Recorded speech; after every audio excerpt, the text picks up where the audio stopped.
Encarnacion. Because then 7th, I have Adam Lind, who's first base. I'm a little iffy on Lind. They don't really have anybody other than Adam Lind to play first base unless they go out, make a deal, or make a signing. So for the lineup, and then who's a better batter? Sorry, I just want to know what you think. Who's a better batter, Buck or Aaron Sebia? Aaron Sebia. Aaron Sebia by far and away, right? Buck's so a backup. where do you put Aaron Sebia? Right at the end, right? Well, I got Laurie 6th, Lind 7th, and then Aaron Sebia 8th. Just the leftover RBIs. The guy might not hit for high average, but he seems to drive runs in. Maybe he could go 6 or 7, but the way the Jays are set up, if you put Aaron Sebia 6 or 7, you're dropping Laurie or Cabrera down, and you can't do that. Okay, I'm sorry. I know that was important, but you put Lind on the team still? Well, who would you put? You know what? If you can't listen, I'm going to tell you this right now. Give me an alternative, because there is no alternative to first base. Okay. Assuming Bonifacio starts the year off with the Jays and he plays well, Lind is playing like he always plays, which is not very well. Do you try to trade Lind, bring Bonifacio up to the lineup? You can't trade Lind. Why? Because they put Lind on waivers last year. Nobody wanted Adam Lind. They sent Adam. Isn't that sad, though? They sent Adam Lind down to Las Vegas. I know. And they put him on waivers. They took him off the 40-man roster. Said, "Here, guys." It's not Las Vegas anymore. It's Buffalo. I love that. By the way, I'm just saying.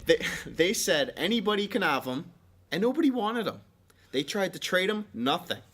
I go, whether you like it or not, Adam Lind's going to be playing first, or he's going to be DHing. Can't you trade him for I'm You can't trade a guy that has no value. He plays first base, right? Where are they going to put him? Because Encarnacion is going to be playing first. Like I said, he should be playing first anyway. Lind and Encarnacion will flip between first and DH. I think. Oh my God. I don't. Who's a better first baseman? Unless you want to go way outside the box and put Darno at catcher and Aaron Sebia at first. The Jays. There's. I heard. I forget where I heard it. It was in a newspaper or something. But they were talking about the Jays lineup, and one thing that came up that I read about was putting Aaron Sebia in center field and trading Rasmus. Don't laugh. You could trade Rasmus. You could trade Aaron. Well, really, you could trade Aaron Sebia and Rasmus and get something really good. You already have people who can play. You have Bonifacio that can play center field. You have Buck and Darno. I know bringing up Darno, you don't like that idea, but you're getting out of whack now. No, I'm just saying there are I'm trying to the Jays really play to what you're saying. The Jays have went options. From 3 or 4 holes to really, when you look at their team, they got 1 hole, first base. If you put Encarnacion there, it fills the hole, but then you got a hole at DH. Again, you can always go to the trade deadline, get a big bat. I don't think the Jays are worried. If Adam Lind's batting 7th or 8th, I don't think it's a big deal. The Jays got enough firepower right now. They got Rasmus, Batista, Encarnacion, Laurie, Cabrera in the middle of the order. Jose Reyes leading off. You got Bonifacio. You got a little bit of everything. They'll be okay. They'll be one of the fastest teams in the league. But for sure. The question is, who's going to manage the team? Do you think? And I have a prediction, but that's just me. I heard different reports and different news media outlets, but you go ahead. You continue. Well, do you think that John Farrell regrets leaving now? I mean, they've added all this firepower. I'd like to think so. I would love to think so, but I don't think so. I think he loves. No, seriously, I think he loves the Red Sox. I think he loves them, and I think that unfortunately, what's more important though, loving a team, going to a bad team, or winning? Because now the Jays are in a better spot to win than Boston. Let's review the last week. He was gone before they did the trade.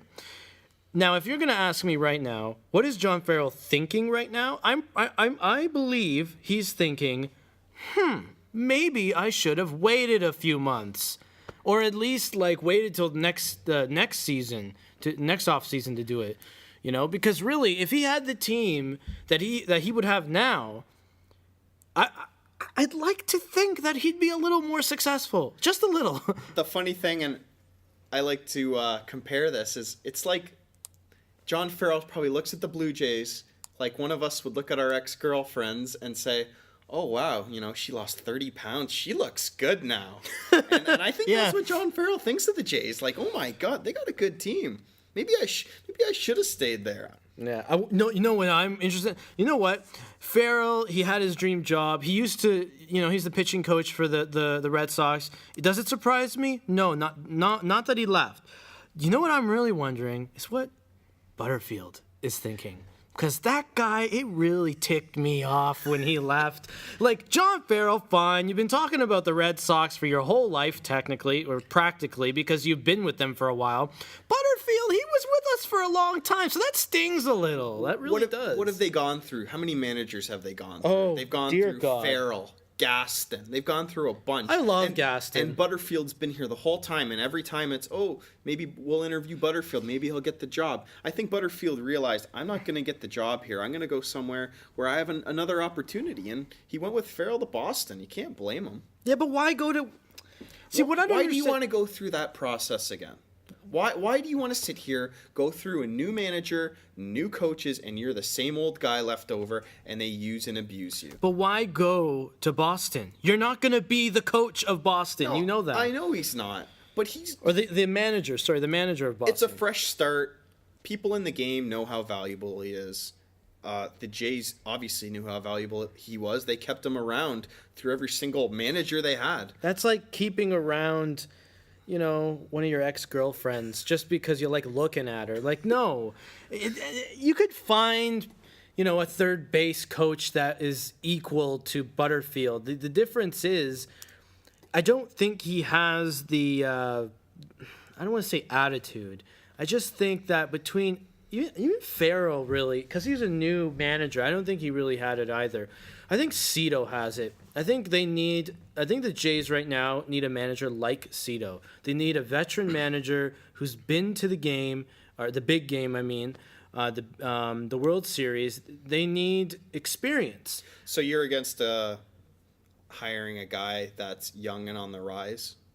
Yes, I'm very against that. Who do you want to see? You want to see Ozzie Guillen? Oh, yeah, you got it.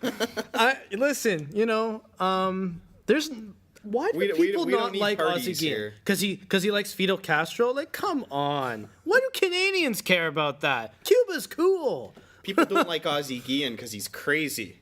Yeah, but don't you think that's what Toronto needs? No, not with this lineup. Yes, Toronto needs...